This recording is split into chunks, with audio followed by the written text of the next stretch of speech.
company.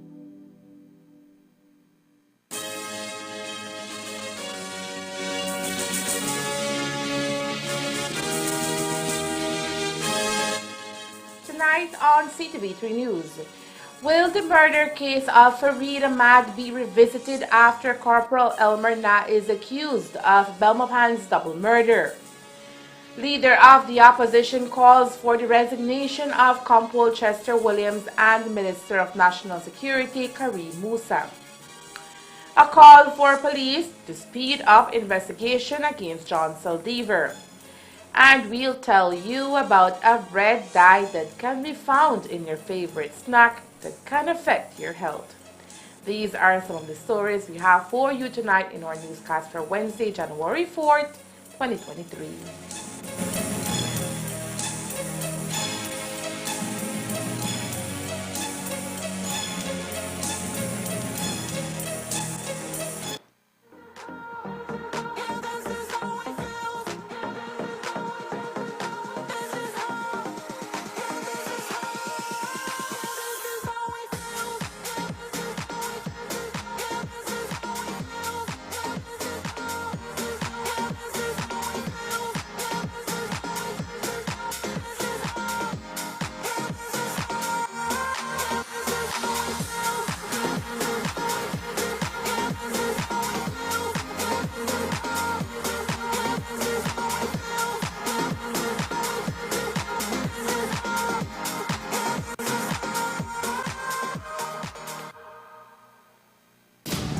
Ever since I was a kid, I've dreamt of going to Mars. You can keep my dream alive. Come with me. You cannot, under any circumstances, leave my room, okay? Only for 35 days.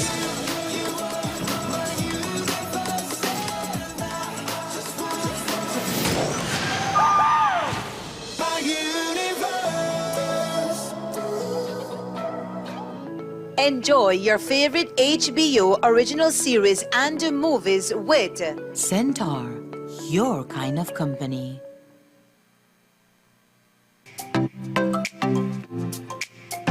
Everyone, including our elderly, needs to stay connected with their loved ones.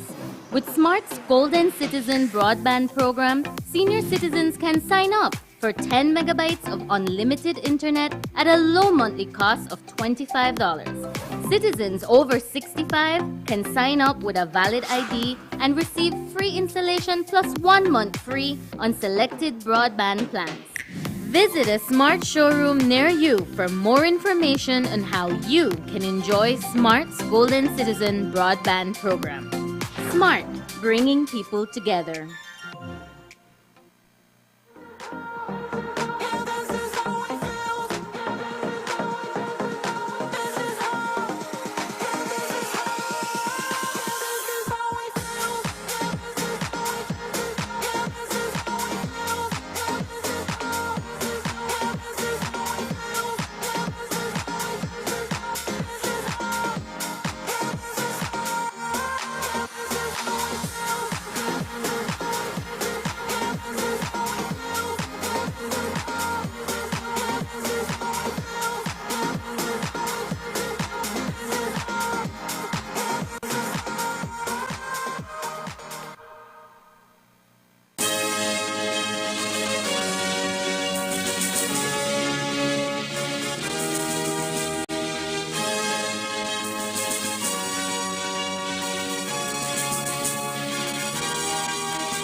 Good evening with your news, also simulcast on Fiesta FM 106.7. I am Joanna Rodriguez. 5 years ago, in the wee hours of December 28th of 2017, residents of Hattieville crowded the side of the highway where they found well-known barber Ahmad's ride, a BMW that was crashed and left about 1 mile from where he resided. Ahmad was found bleeding from his face and over the steering wheel. Next to him, occupying the passenger side, was WPC Michelle Brown, who was found suffering from injuries sustained from the impact of the crash. Ahmad would succumb to his gunshot wounds at the KHMH later on December 28. It all went frantic then for WPC Brown. She was charged for the murder of Ahmad, while she was also a member of the then Special Assignment Team of the Belize Police Department. But why are we bringing back this story? While it was highly speculated that Corporal Nah, the same man accused of pulling the trigger at John Ramirez and David Ramirez at around 9:30 p.m. on New Year's Eve, lavished greatly with security clearance since he too belonged to that special assignment team, a team of which reports indicate that Farid Ahmad had made police complaints of harassment by officers to his person. On January 2, 2018, WPC Michelle Brown was charged with the murder of Farid Ahmad. Ahmad's family were relentless at the fact that the police would investigate their own and exclaimed for an external investigation to be carried out into Ahmad's murder. The family opined that his death was connected to a bigger conspiracy.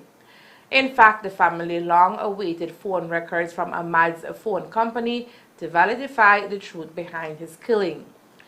In early December 2020, almost 3 years after the incident unfolded, everything in the murder of Farid Ahmad would take a wild turn when WPC Michelle Brown took the stand and gave a statement from the dock.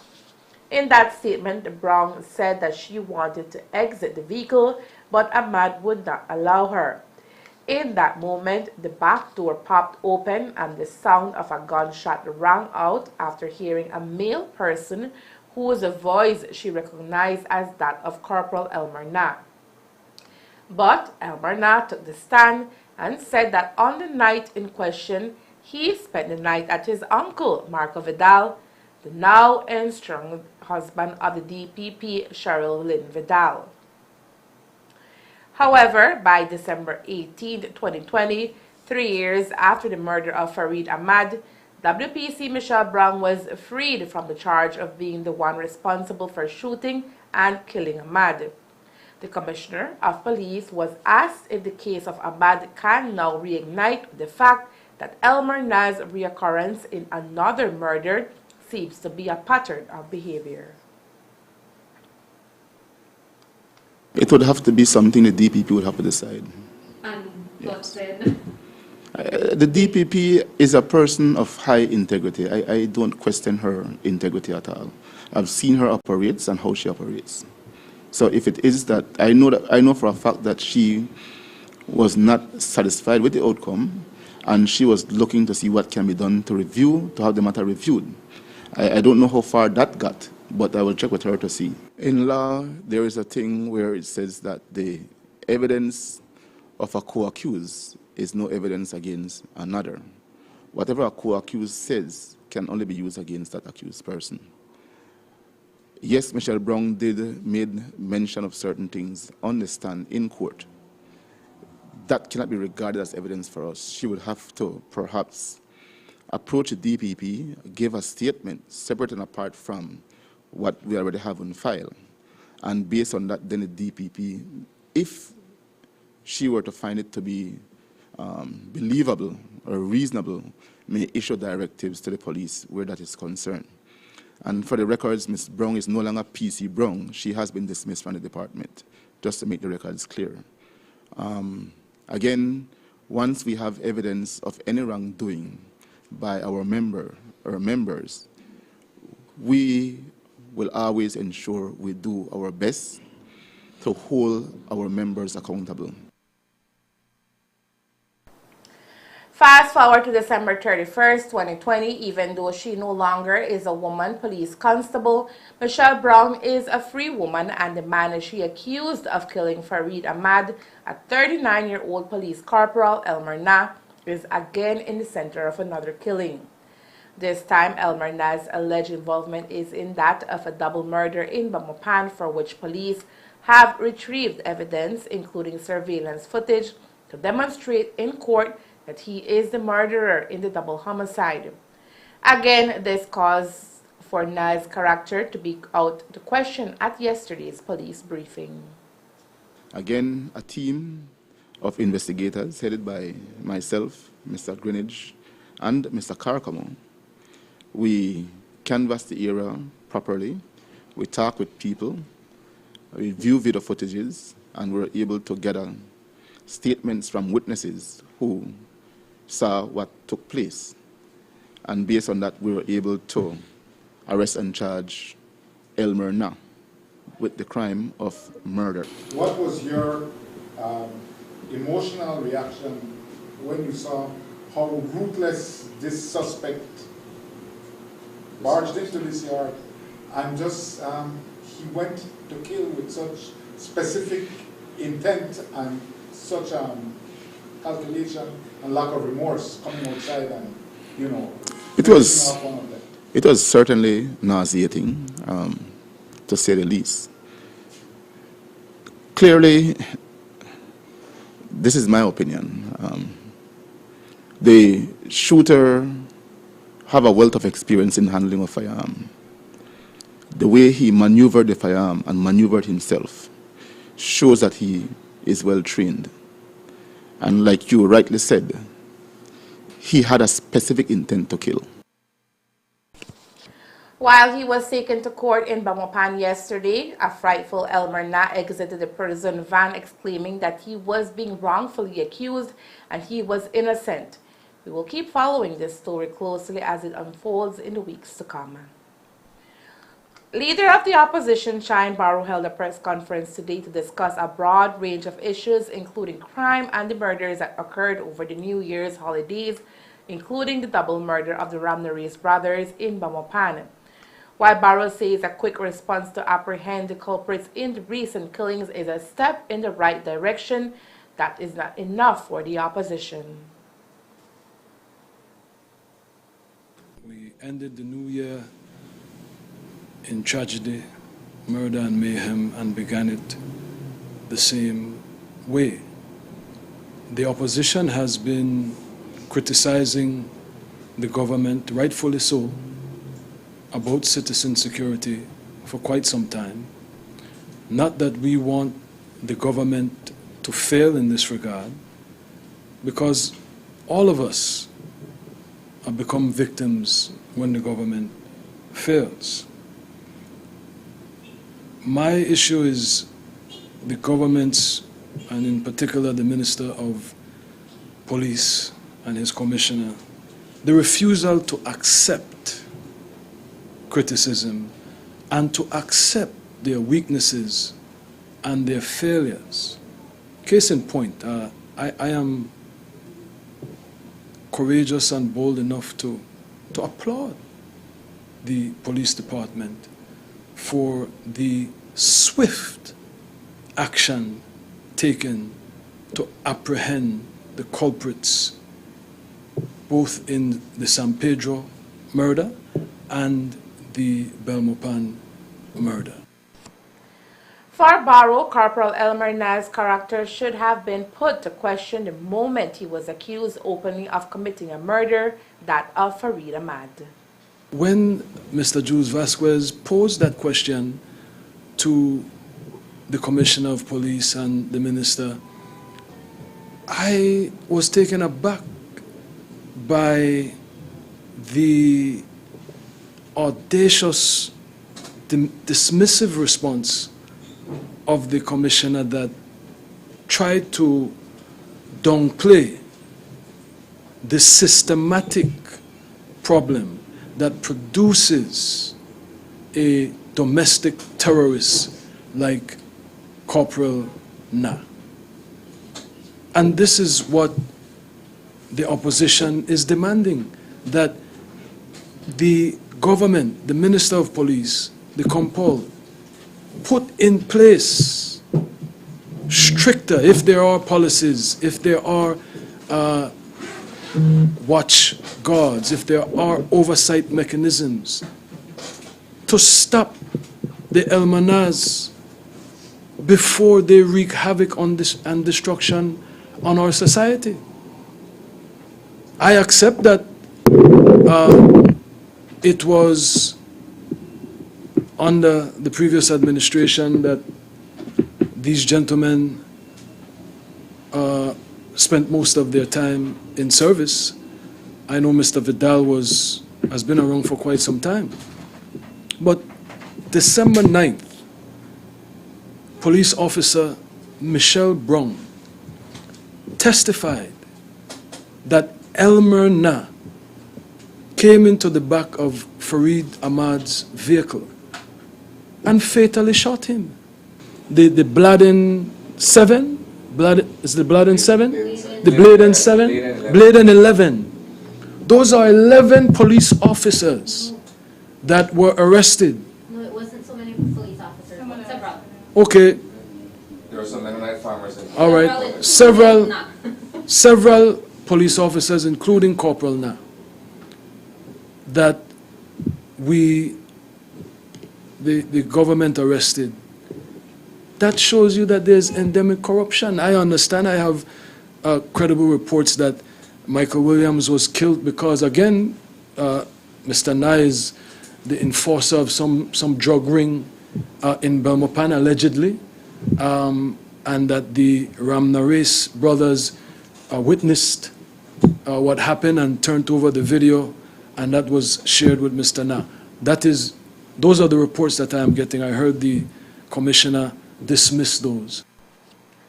Of note is that the Commissioner of Police yesterday confirmed that a retrial will be carried out to verify Elmer Nah's last questioned behavior after he was found with more than 100 plus ammunition in his vehicle that was not written off in the books of the Belize Police Department. At that time, a suspected drug plane had just landed in the south of the country. And as expected today, the leader of the opposition called for the resignation or removal of Commissioner of Police Chester Williams and Minister of National Security Karim Musa. For 2 years, we have been hearing about, multi-sectorial. What is the solution? What is the solution to get the guns off of the street? Minister Musa said, we know who the bad men are. We know the murders before they happen. Why hasn't he been able to execute his expertise on crime fighting? So yes, I do believe that the Compol should go off into politics. I hear he wants to be a politician. And the Minister of Police should focus on new growth industries. With Musa already expecting Barrow's call for his resignation, he responded in this manner yesterday when questioned about it by the media. That's not something that I preoccupy myself with, Aaron. I have been offered this opportunity by the Prime Minister because I enjoy the confidence of the Prime Minister and the Cabinet. And I don't normally answer a question with a question, but kindly reflect and think if it were John Saldivar or Michael Perifit sitting in this seat, whether Elmer Nah, after being found innocent in his tribunal, would he not have been reinstated? Ask yourself whether an assistant commissioner of police, Vidal, would he still be in his seat today?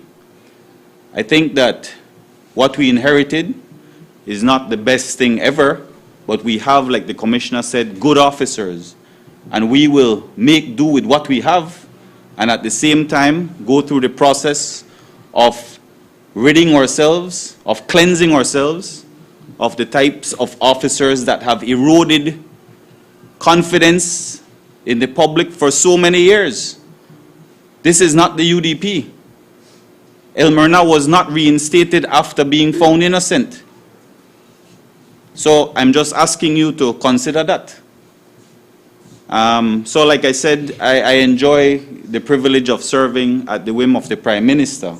And so that's not something that I preoccupy myself with. He has absolute authority to do whatever he pleases, but at the same time, so long as I'm in this chair, I will do what is necessary to ensure the public receives the best possible service in terms of citizen security from this police department. But at the end, is there a true solution to end crime? For Barrow there is, and it starts with ending the endemic corruption that for him exists within the police department. The reason we have a PUP government is because the people felt that the UDP failed them or that the PUP could do better. And there was no louder voice on citizen security than Minister Musa. And there is no greater failure than Minister Musa, in my humble opinion. It starts there. We can't say that Corporal Nah is an isolated case. Yes, there are many police officers that are outstanding, that are heroic. No doubt about that. I work with the police closely. So this is not a condemnation of the entire police department, but there is a cancer within the department, and so it starts there. Because how do you get the guns off the street? How do you get the bad man off the street? When the police is the bad man, in the case of Elmer Nah, he's worse than any bad man I could think of, because he was trained to defend and protect us. And he used that to take away innocent lives, not people involved in drug trade and criminal activity, not that they should also be executed. So it starts there. Let us establish some oversight body, some investigatory body within the department that will root out all of these people and put them where they belong, in a correctional facility, to correct their behavior, to rehabilitate, to reform, and to come back to society as better women and men. But we don't have that. What we have had for the last however many years, not saying that it's just the PUP, we have had a facilitation of criminal elements within law enforcement.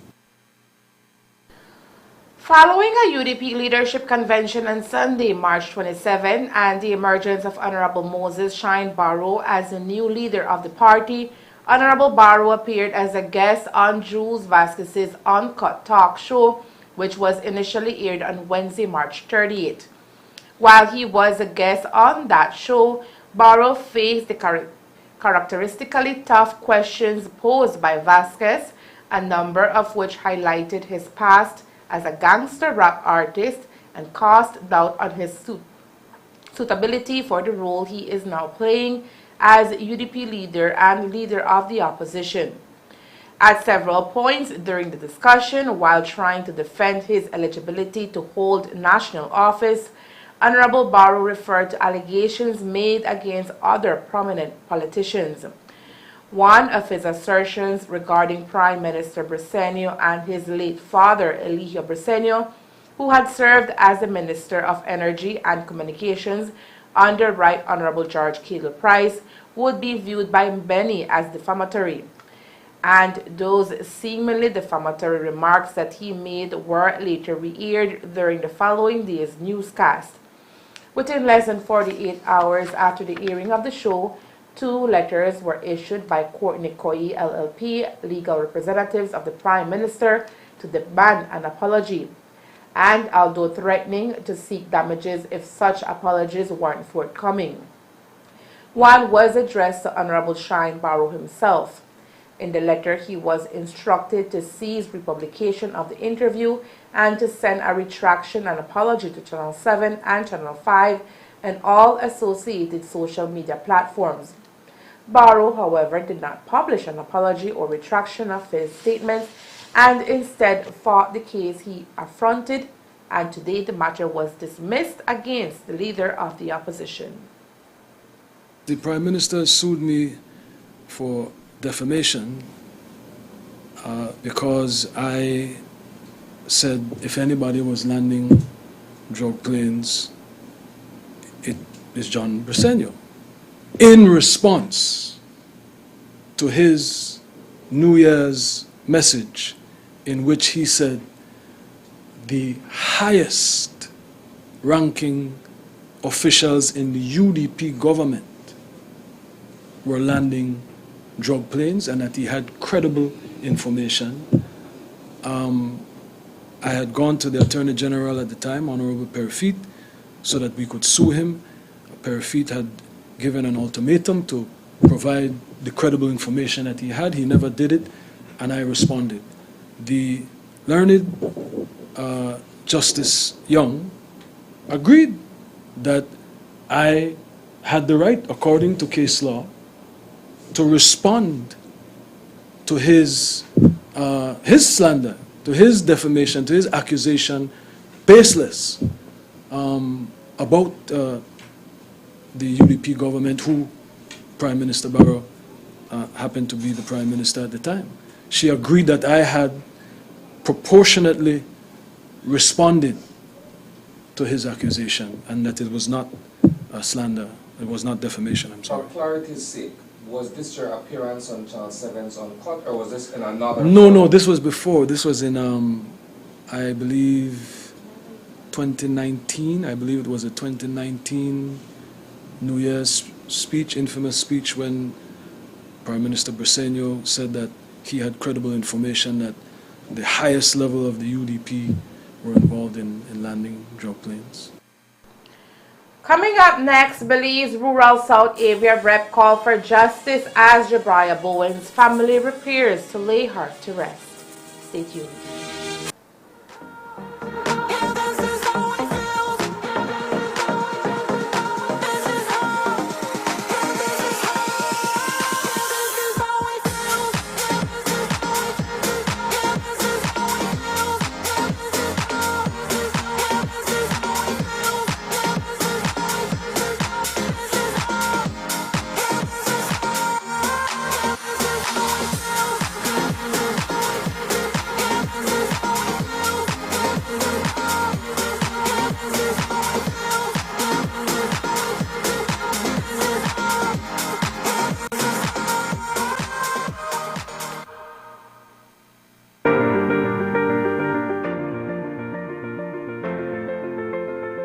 LG dual inverter compressor cools air faster by operating at speeds as high as 120 Hz with more stability compared to conventional models.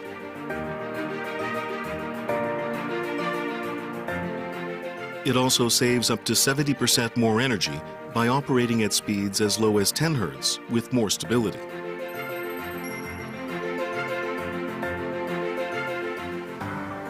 It reduces torque vibration down to 40% for quiet outdoor unit operation. Stable operation with low vibrations also results in increased durability.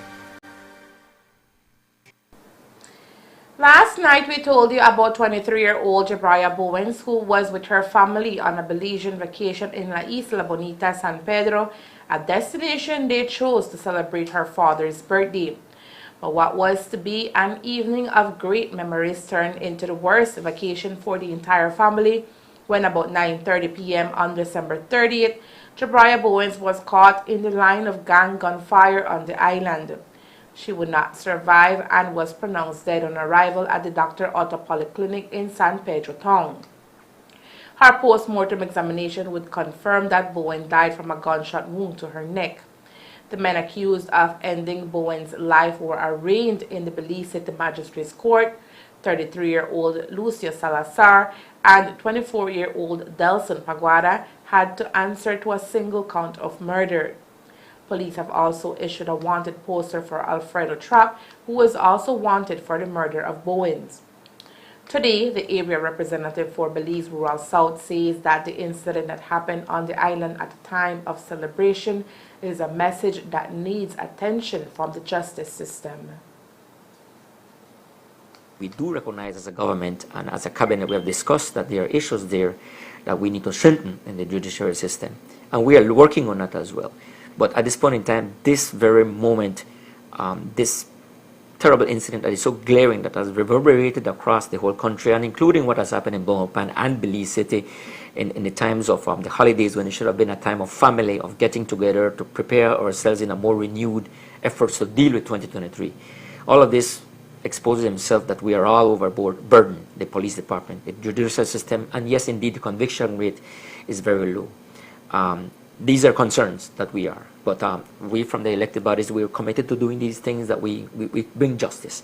And I think that this incident that happened at the end of the year certainly can be taken as a message out there that we follow that conviction and they find those that are the culprits, that they're found guilty and dealt with accordingly. Lucia Salazar and Delson Paguada are to reappear in court on March 3rd, 2023. The duo is spending their second night behind bars at the Belize Central Prison. It is a fact that children, young people, adults, and the elderly at times are puzzled as to why they have become sick right after enjoying their favorite snack. Well, tonight we look at a specific diet that you may not be conscious about, but that is important that you identify at your next visit to your preferred supermarket. We are talking about the Red 40 dye, also known as the Allura Red. In the following story, Elmer Cornejo walks us through the do's and don'ts in conjunction with neonatologist and pediatrician Dr. Elsie Constanza. There is a new study published in the journal Nature Communications, and it has revealed that a common red dye, Red 40, found in food can increase the risk of inflammatory bowel diseases. This dye affects thousands of people each year according to Healthline.com. In fact, articles have been written on the New York Post as many have fallen ill after consuming their favorite snack. The additive Red 40 or Allura Red, located on ingredients label, is the most prevalent dye used in many popular snacks and drinks including Skittles, Doritos, and Pepsi, as well as some cosmetics according to Nature.com. While the use of food coloring has increased over the years, studies on its effect in the gut are few thus far, but enough evidence demonstrate that it is causing an effect on human diet. The red dye 40 is a synthetic dye that comes from, or it's made from petroleum. It's a synthetic dye, okay? There are many types of dyes used in many things that we consume in food, in medications, in cosmetics, okay? And it can be natural dye or synthetic dye. In this case that we are talking about, the red dye 40, it is a synthetic dye. We do consume on a daily basis different colors, no, of dyes in our food especially. I think what we should be more conscious is of what we are eating, okay? And how can that happen is that we need to see what we buy, okay, what we consume.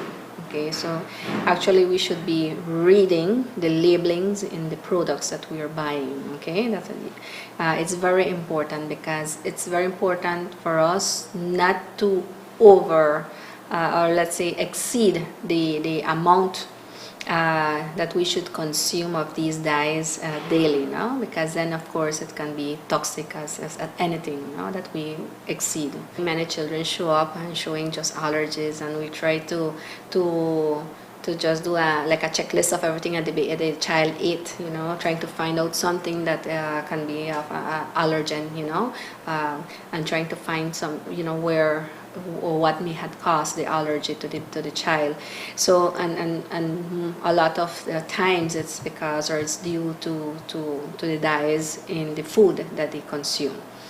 Another effect too of these dyes that has been another effect that has been reported is the IBS, the irritable bowel syndrome. Okay, so lots of even adults and children who consume Takis or Doritos and these nachos, you know, especially these junk food, they can have and adults, they can have some kind of irritable bowels. A team of Canadian researchers studied a group of mice who were fed high doses of Red 40 for 12 weeks, a dose appropriate for humans. More specifically, they analyzed markers of common synthetic chlorines in neuroendocrine intestinal cells, which play a role in the symptoms of gut inflammation such as abdominal pain, bloating, diarrhea, dehydration, and bloody stool. They found that mice who consumed the largest amounts of red 40 showed increased levels of serotonin, which helps regulate gut muscle movements and nutrient uptake, and interfered with healthy bacteria in the colon, leading to inflammation and ulcers of digestive tract. A human would need to consume a higher than recommended amount of the dye in order to produce the same results reported in the mice. However, even in achievable concentrations, researchers believe the biological imbalance caused by the introduction of red 40 could make the body more susceptible to illness. Most of the stuff that we consume, okay, especially food, has dye, and a lot of it is attributed to the red dye 40. All right, and sometimes these are labeled as just coloring, okay. All right, but it's red dye 40, and we should. That's why that's the importance of us reading the labeling of all food, everything that we consume. According to research, to these papers, most children, okay, from ages 2 to 6 years are the ones who consume a lot of these dyes. Okay, of course, not to the level of toxicity. Okay, but that's the age range that consume more of these dyes. And we talk about dyes, but how are they consumed? So many dairy products contain this dye. Okay, ice creams, yogurts. Okay, many snacks.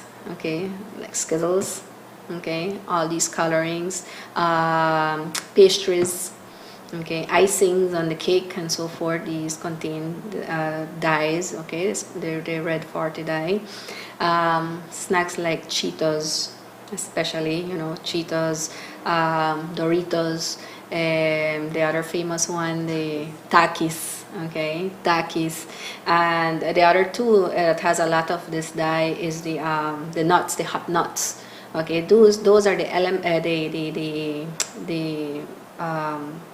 food that we consume as snacks. Of course, these are not healthy snacks as such. The recommended daily intake of red 40 is no more than 3.2 milligrams per pound of a person's body weight, which is followed worldwide. Red 40 in juice drinks alone contributes up to 9% of the acceptable daily intake for kids of an average weight aged 6 to 10 years.